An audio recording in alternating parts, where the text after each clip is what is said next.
Assalamualaikum warahmatullahi wabarakatuh. Halo adik-adik, apa kabar semuanya hari ini? Semoga kalian sehat selalu ya, amin. Adik-adik, hari ini Kak Safa akan mengajak adik-adik untuk belajar mata pelajaran fikih kelas 2 MI. Nah adik-adik, sebelum kita belajar, apa sih harus kita lakukan? Ya betul, kita harus membaca doa terlebih dahulu. Oke, sekarang kita baca doa dulu ya. Mari kita baca doa bersama-sama. Bismillahirrahmanirrahim. Alhamdulillahi rabbil alamin. Ar-Rahmanir-Rahim. Maliki yaumiddin.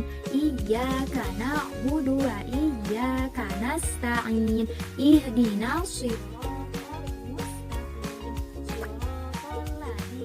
an'amta 'alaihim ghairil maghdubi 'alaihim waladdallin. Amin. Rabbi zidni ilma warzuqni fahma. Amin. Alhamdulillah. Nah adik-adik, setelah kita membaca doa, Ibu berharap semoga kalian dapat memahami pembelajaran kita pada hari ini. Oke? Tadi kita sudah membaca doa. Setelah membaca doa, apalagi harus kita lakukan sebelum belajar supaya pelajaran kita berjalan dengan lancar dan juga nyaman? Apa yang harus kita lakukan? Ya, kita coba perhatikan di sekeliling kita ada sampah atau tidak, terus pakaian kita udah rapi apa belum. Jadi supaya nanti belajarnya aman, nyaman.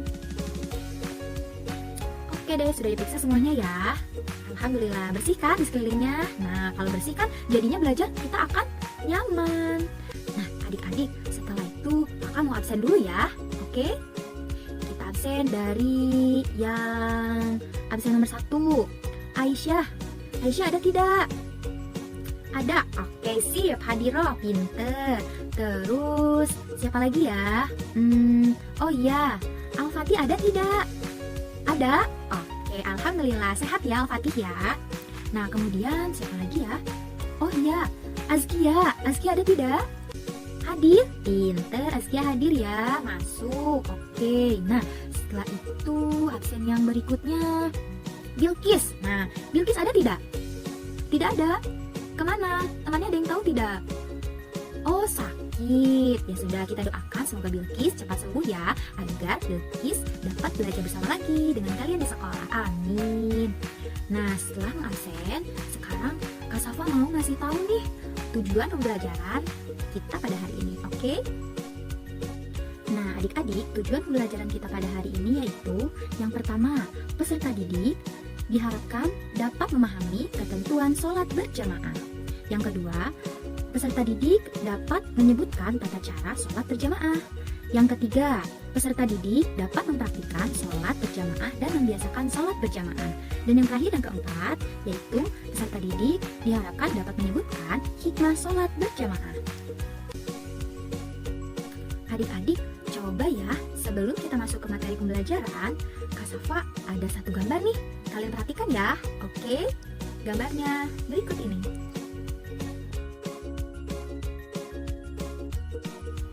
Nah, adik-adik, setelah kalian melihat gambar yang tadi Kak Safa tunjukkan, apa yang kalian lihat? Ayo, ada gambar apa di sana? Ya, betul, ada gambar orang sedang melaksanakan sholat. Pinter sekali. Nah, adik-adik, kalian tahu tidak? Yang tadi itu gambar yang Kak Safa tunjukkan itu gambar orang sedang sholat berjamaah atau sholat sendiri ya? Ya, betul, sholat berjamaah. Pinter banget. Sholat berjamaah di masjid. Betul. Coba sekarang Kak Safa mau tanya nih, kalian di sini semuanya suka sholat berjamaah enggak? Ayo, ngaku, harus jujur ya, tidak boleh berbohong. Ayo, siapa yang suka sholat jamaah? Saya. Ih, pinter. Oh iya, kalian tahu tidak tepuk anak soleh? Coba kita nyanyi sama-sama yuk, oke? Tepuk anak soleh. Aku anak soleh, rajin sholat, rajin ngaji. Orang tua dihormati. Cinta Islam sampai kalimati la ilaha illallah Muhammadur Rasulullah. Aku anak soleh. Yes, pinter semuanya. Nah adik-adik, kalau anak yang suka sholat itu berarti anak yang soleh. Betul, kalau kalian suka sholat, apalagi sholatnya berjamaah, nah kalian berarti anak yang solih dan solihah. Kalian mau nggak dapat pahala? Hayo, pasti mau dong dapat pahala dari Allah Subhanahu wa Ta'ala. Ya, kalau kalian suka sholat, pasti Allah akan berikan kalian pahala. Apalagi kalau misalkan kalian sholatnya itu berjamaah loh. Ya, kalau sholat berjamaah itu pahalanya lebih banyak. Betul, lebih banyak. Nah, terus Kak Safa mau tanya nih adik-adik, kalian tahu nggak sih sholat apa yang kalian kerjakan secara berjamaah? Ayo, sholat apa aja yang bisa dilakukan secara berjamaah? Sholat wajib, ya betul, sholat wajib yang 5 waktu. Siapa yang tahu sholat 5 waktu itu sholatnya sholat apa aja? Coba sebutkan. Yang pertama, sholat subuh. Pinter. Sholat subuh berapa rakaat? 2 rakaat. Kemudian sholat zuhur. Sholat zuhur itu 4 rakaat. Nah, setelah sholat zuhur itu sholat asar. Iya betul, sholat asar itu 4 rakaat juga. Nah, setelah sholat asar ya, itu kita laksanakan sholat maghrib. Pinter sekali semuanya. Betul, sholat maghrib itu berapa rakaat ya? 3 rakaat. Nah, yang terakhir itu sholat Isya. Sholat Isya itu ada 4 rakaat juga. Pinter semuanya ya. Nah, kalian kan udah tahu tuh ya, kalau sholat wajib itu ada 5 waktu. Ada sholat subuh, sholat zuhur, sholat asar, sholat maghrib, dan juga sholat Isya. Nah, kalian pernah nggak sholat berjamaah? Ayo, kalau anak laki-laki nih, suka sholat berjamaah nggak sama ayahnya di masjid? Siapa yang suka sholat berjamaah? Cium tangan, ayo. Wah, Al-Fatih, pinter sekali. Al-Fatih suka sholat berjamaah sama Abi? Iya. Wah, hebat, pinter. Berarti Al-Fatih sudah mendapatkan pahala sholat berjamaah yang sangat banyak.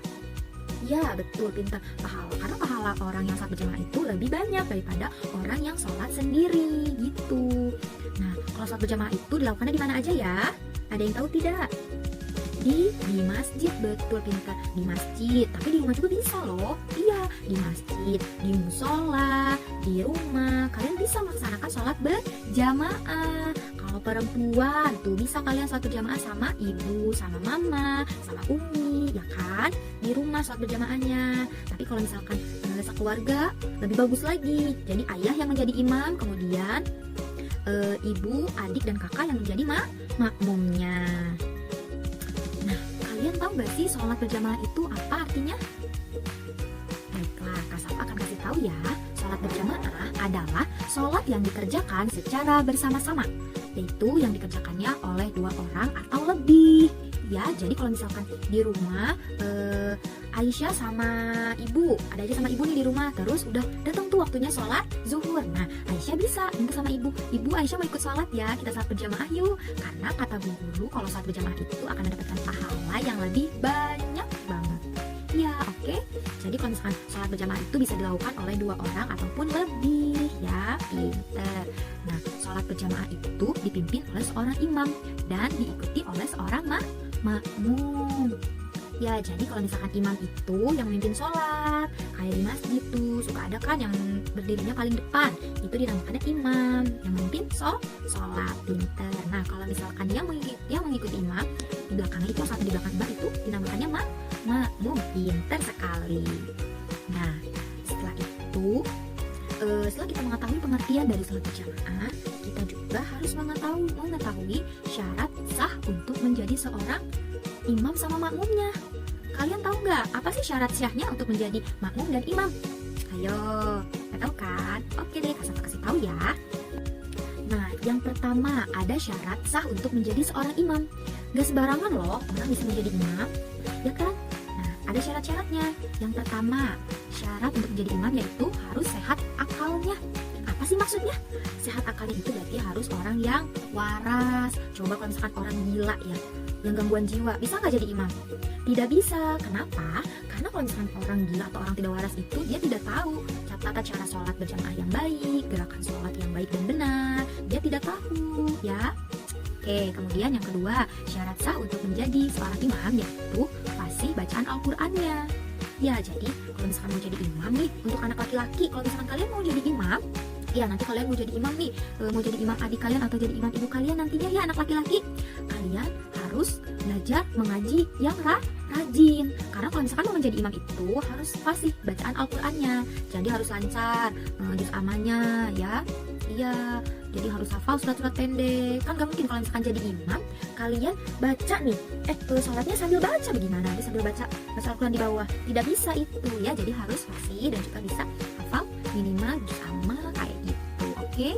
Nah, kemudian yang ketiga, syarat yang ketiga yaitu mengetahui tata cara mengerjakan sholat dan dapat melakukannya. Tuh kan kayak tadi yang disebutin sama Kak Safa, kalau misalkan menjadi imam itu harus sehat akalnya, agar kalau misalkan sehat akalnya pasti orang itu tahu tata cara sholat yang baik dan benar, dan juga dia pasti bisa melakukan sholatnya, oke? Kan kalau orang gila atau orang tidak waras biasanya tidak bisa sholat kan? Iya, karena dia tidak tahu tata cara melaksanakan sholat yang baik dan benar. Nah, kemudian adik-adik, syarat sah untuk menjadi seorang imam yang keempat yaitu mengetahui hukum yang berkenaan dengan sholat, seperti bersuci ya. Jadi kalau sebelum sholat itu kan kita harus bersuci atau berwudu terlebih dahulu. Kemudian syarat sah sholat ya, sudah itu rukun sholat dan hal-hal yang membatalkan sholat. Seperti itu adik-adik. Oke, kemudian selanjutnya adapun orang yang tidak boleh menjadi imam yaitu sebagai berikut ini. Nah, tadi kan ada orang yang syarat-syarat orang untuk menjadi imam ya kan. Nah, sekarang ada orang-orang yang tidak boleh menjadi imam. Itu yang pertama, perempuan tidak boleh menjadi imam apabila makmumnya itu laki-laki. Nah, jadi bukan berarti perempuan itu tidak boleh menjadi imam sama sekali, oke? Perempuan itu bisa menjadi imam kalau makmumnya itu perempuan lagi. Jadi kalau misalkan perempuan mau jadi imam, makmumnya harus perempuan juga. Gak boleh tuh kalau misalkan perempuan mau jadi imam tapi makmumnya itu laki-laki. Kayak contohnya, ibu mau jadi imam nih, terus makmumnya laki-laki, yaitu ayah. Tidak boleh ya, tidak bisa. Yang harus menjadi imamnya yaitu laki-laki atau ayah, misalkan di rumah seperti itu. Tapi kalau misalkan ayahnya sama kakak laki-laki sholat di masjid, nah berarti ibu sama adik perempuan bisa tuh menjadi sholat berjamaah dan ibunya menjadi imam. Nah, kemudian yang kedua yaitu banci. Adik-adik tahu nggak apa sih itu banci? Banci itu adalah orang yang punya dua kepribadian. Jadi dia itu misalkan laki-laki tapi menyerupai perempuan, itu tidak boleh menjadi imam ya. Harus laki-laki yang betul-betul, jadi nggak boleh yang kayak laki-laki berpenampilan seperti perempuan, itu dinamakannya banci, nggak boleh ya. Terus orang yang tidak boleh menjadi imam itu yang ketiga, orang yang tidak bisa membaca Al-Quran dan tidak mempunyai pengetahuan tentang sholat dan juga berkaitan dengan syarat sahnya sholat, rukun sholat, dan hal-hal yang membatalkan sholat. Begitu adik-adik ya. Sudah paham sampai sini? Oke deh, pinter, sip. Kita lanjut nih ya ke pembahasan selanjutnya. Oke, siap? Oke deh, siap, pinter. Nah, kemudian sekarang Kak Safa akan menyebutkan nih apa ya syarat-syarat untuk menjadi seorang makmum. Tadi kan ada syarat menjadi seorang imam, yaitu orang yang memimpin sholat. Nah, sekarang ada syarat-syarat untuk menjadi seorang makmum atau yang mengikuti imam. Yang pertama yaitu syarat untuk menjadi makmum. Yang pertama, niat untuk mengikuti imam dan mengikuti gerakan imam. Jadi kalau kita mau jadi makmum, kita harus niat untuk mengikuti imam. Jadi kalau jadi makmum itu nggak boleh ya sholatnya imamnya udah ruku, masa imamnya masih ruku, makmumnya udah sujud, nggak boleh kayak begitu, oke? Jadi kalau makmum itu harus mengikuti gerakan si imam tersebut itu ya sayang ya. Oke, anak pintar dan solih dan solihah. Ya, kemudian syarat yang kedua yaitu berada satu tempat dengan imam. Jadi kalau misalkan kita mau sholat berjamaah di masjid, nah imamnya di masjid, makmumnya di rumah, kan gak mungkin ya sayang ya. Jauh dong kalau begitu. Jadi kalau misalkan kalian mau jadi makmum itu berarti kalian harus satu tempat sama imamnya. Imamnya di masjid berarti kalian harus ikut sholat di masjid juga kayak gitu. Oke sayang. Nah, kemudian yang ketiga yaitu laki-laki dewasa tidak sah jika menjadi makmum imam perempuan. Tuh kan kayak yang Kak Safa sebutkan tadi. Kalau misalkan laki-laki dewasa itu tidak sah menjadi makmumnya imam perempuan, karena kalau laki-laki yang sudah dewasa itu dia yang harus menjadi imam, bukan perempuan. Oke? Pinter. Nah, kemudian yang keempat. Nah, jika imam batal, maka seorang makmum harus maju ke depan menggantikan imam. Nih, contohnya begini. ini seorang imam nih, ini seorang makmumnya. Misalkan makmumnya ada dua nih ya, makmumnya ada dua. Nah terus imamnya itu batal, ternyata buang angin, kentut maksudnya ya. Kentut aja, aduh, imamnya langsung kan batal tuh, kalau udah kentut batal, nggak boleh lanjutkan sholat. Nah nanti imamnya ke belakang ya, batalkan sholatnya. Nah makmumnya itu harus yang salah satu harus maju untuk menggantikan imam gitu ya sayang ya. Nah kemudian yang kelima, jika imam lupa jumlah rakaat atau salah gerakan sholat, maka makmumnya itu harus mengingatkan. Bagaimana cara mengingatkannya? Ada yang tahu tidak? Nah, cara mengingatkan imam bila lupa gerakan sholat ataupun rakaat sholat, makmumnya itu kalau mau laki-laki membaca subhanallah. Oke sayang? Ya, baca apa? Subhanallah, pinter. Nah, baca subhanallahnya harus lantang ya, harus kencang, keras biar kedengaran sama imamnya. Nah kemudian kalau untuk makmum perempuan, cara mengingatkan imamnya yaitu dengan cara bertepuk tangan. Tapi bukan tepuk tangan kayak gini, oke? Bukan, tepuk tangannya tidak seperti ini, tapi misalkan gini kan ya tangannya. Terus nanti cara mengingatkan imamnya ketika imamnya lupa begini ya, gitu, cukup tepuk aja. Jadi telapak tangan ini menepuk punggung tangan yang satunya begini aja ya, tapi yang agak keras. Jadi biar imamnya itu mendengar bahwa imam itu tuh salah gerakannya ataupun rakaat sholatnya gitu. Oke adik-adik. Nah sekarang syarat menjadi imam yang keberapa? Ayo, yang ke-6. Tuh, yang ke-6 yaitu makmum dapat melihat atau mendengar imam. Nah kalau kita mau jadi makmum, maaf ya adik-adik nih ya, kita itu harus dapat melihat dan juga mendengar. Kan kalau misalkan kita nggak bisa melihat ataupun mendengar makmumnya membaca doa ataupun membaca surat, nanti kita nggak tahu ya gerakannya. Misalkan kita nggak bisa ngelihat nih gerakan imamnya, nanti kalian gimana? Takutnya salah kan ya. Terus kalau misalkan kalian nggak bisa mendengarnya, misalkan kan kalau kalian imamnya mau ruku, pasti kan baca Allah Akbar takbir ya kan. Nah, kalau misalkan kita nggak bisa mendengar, nanti salah gerakannya, nggak sama imam ya. Nah kemudian yang ke-7, syarat yang ke-7 yaitu makmum berada di belakang imam ya. Jadi kalau misalkan makmum itu sholatnya di belakang imam, jangan makmum yang di depan ya. Yang harus di depan itu imam. Nah kemudian makmum itu di belakang imam sholatnya. Nah kemudian syarat berikutnya yaitu mengerjakan ibadah sholat yang sama dengan imam. Jadi kalau misalkan imamnya sholat asar, makmumnya juga harus sholat asar ya niatnya, jangan beda, oke? Kalau misalkan kalian sudah melaksanakan sholat asar, ya udah nggak apa-apa. Tapi kalau misalkan kalian belum, niatnya harus sama, imamnya sholat asar, dan berarti kalian makmumnya juga harus niat sholat yang sama, itu sholat asar. Misalkan contohnya begitu ya adik-adik ya. Nah kemudian syarat yang selanjutnya yaitu mengerjakan ibadah sholat yang sama. Tadi udah, aduh maaf ya kasapannya lupa. Nah yang terakhir yaitu jika datang terlambat, maka makmum akan menjadi masbuk. Makmum masbuk tuh yang boleh mengikuti imam sama seperti makmum lainnya. Namun setelah imam salam, makmum masbuk menambah jumlah rakaat yang tertinggal. Adik-adik tahu gak sih apa itu imam masbuk? Imam masbuk adalah makmum masbuk adalah makmum yang datangnya terlambat. Betul. Kalau misalkan kalian nih ya mau sholat jamaah, terus udah pas datang masjid udah mulai nih sholatnya, nah kalian bisa langsung ikutan aja. Misalkan imamnya udah masuk ke rakaat kedua, kalian ikutan aja lanjut. Nah nanti setelah imam salam ya, setelah tahiyat dan salat, kalian langsung berdiri lagi dan menambah rakaat yang kalian tertinggal ya. Oke, begitu adik-adik. Nah tadi ada posisi, sudah kan ya posisi imam dan makmum ya. Kalau misalkan posisi imam dan makmum nih, sekarang kita akan beritahu posisi imam dan makmum apabila imamnya laki-laki dan apabila imamnya perempuan. Nah yang pertama, posisi imam dan makmum apabila imamnya laki-laki, maka urutan yang menjadi makmum itu seperti ini. Lihat gambar berikut, oke?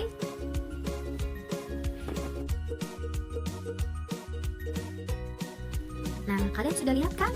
Tadi itu posisi imam dan makmum apabila imamnya laki-laki dan makmumnya yang perempuannya gitu. Jadi si imam tersebut, imam laki-laki tersebut paling depan nih. Terus makmumnya, misalkan ada makmum laki-lakinya. Nah, di belakang imam itu makmum laki-laki dulu, baru makmum perempuan seperti itu ya. Pokoknya harus laki-laki dulu ya, makmum laki-laki dulu, baru makmum perempuan. Pinter. Nah, kemudian yang selanjutnya, apabila imam perempuan, maka makmumnya perempuan.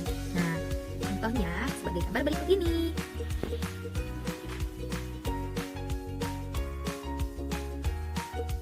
Nah, adik-adik, itu dia tadi ada syarat sah untuk menjadi imam, ya kan? Terus untuk menjadi makmumnya, terus orang-orang yang tidak boleh menjadi imam, kemudian posisi makmum dan imam, ya kan?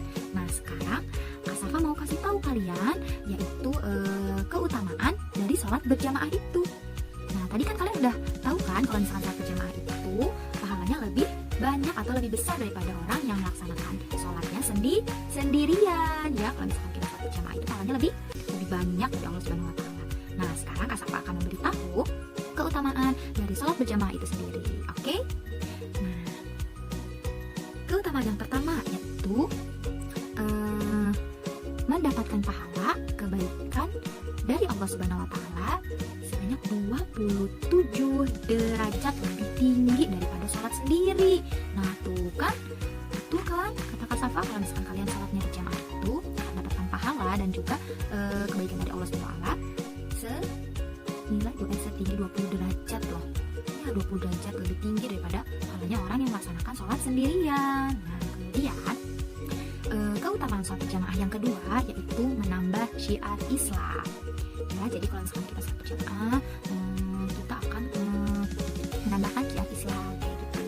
Kemudian syarat yang ketiga, keutamaan yang ketiga yaitu berkomunikasi dan silaturahmi dengan tetangga yang sesama muslim, seperti tanya tentang keadaan kayak gitu, kayak ngobrol-ngobrol ya. Jadi kalau misalkan kita sholat berjamaah nih, kalau yang sholat berjamaah di masjid nih, laki-laki biasanya kan nanti setelah sholat berjamaah salam-salaman sama orang sampingnya, ya kan, sama tetangga, nanti bertemu sama tetangga, sama orang-orang lingkungan sekitar rumah kita, ya kan.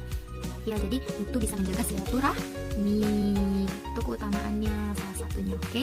Nah, kemudian keutamaan sholat berjamaah yang selanjutnya yaitu bisa sholat di awal waktu sehingga kita tidak akan takut lupa sholat, ya.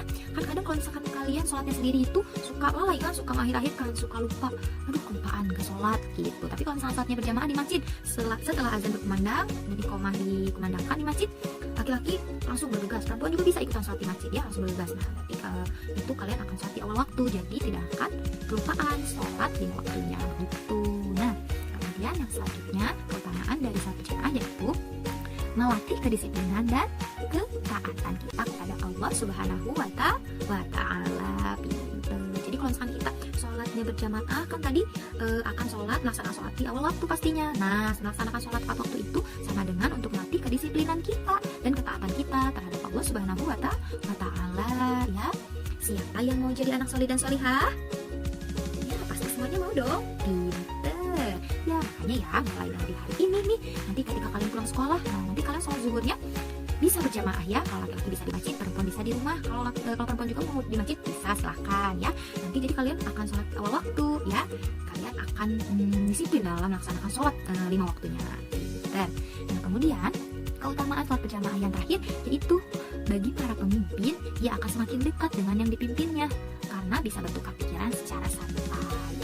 Itu adik-adik ya. Baiklah, habis sudah materi kita pada hari ini. Alhamdulillah sudah selesai ya materi kita pada hari ini adik-adik. Nah, semoga materi yang kakak sampaikan pada hari ini dapat bermanfaat untuk adik-adik dan juga untuk kita semua. Amin. Nah, adik-adik jangan lupa ya, di rumah kalian belajar sholat berjamaah. Yang laki-laki mau sholat di masjid sama ayahnya boleh, lebih pintar, lebih bagus. Oke sayang? Yang perempuan di rumah mau sholat berjamaah sama mama bisa, ataupun mau ikut nih di masjid misalkan boleh sholat berjamaah, perempuan juga boleh ikutan, boleh, silakan kalian ke masjid ya. Ya, agar kalian dapat disiplin ya. Tadi kan keutamaan dari sholat berjamaah apa? Melatih kedisiplinan kalian dalam melaksanakan sholat berjamaah, dalam melaksanakan sholat 5 waktu, dan melatih ketaatan kalian terhadap Allah Subhanahu wa taala. Ya, anak solih dan solihah. Pintar. Kita tepuk semangat dulu yuk sebelum mengakhiri pelajaran. Ayo, tepuk semangat. Semangat. Allahu Akbar. Yes, pintar. Alhamdulillahirrahmanirrahim. Selesai sudah pelajaran kita pada hari ini. Kak Safa mohon undur diri ya. Nanti sampai ketemu lagi di materi pelajaran yang lainnya. Oke, jangan lupa jaga kesehatan ya adik-adik. Oke, jangan lupa belajar juga. Jangan lupa belajar sholat berjamaah di rumah ya, supaya kita mendapatkan pahala yang lebih banyak dari Allah Subhanahu wa taala. Oke. Oke deh. Nanti kalau misalkan adik-adik ada yang mau ditanyakan, boleh ya tanya langsung ke Kak Safa. Oke sayang? Oke deh. Yaudah, Kak Safa mau undur diri dulu ya. Nanti kita ketemu lagi di materi selanjutnya. Baiklah.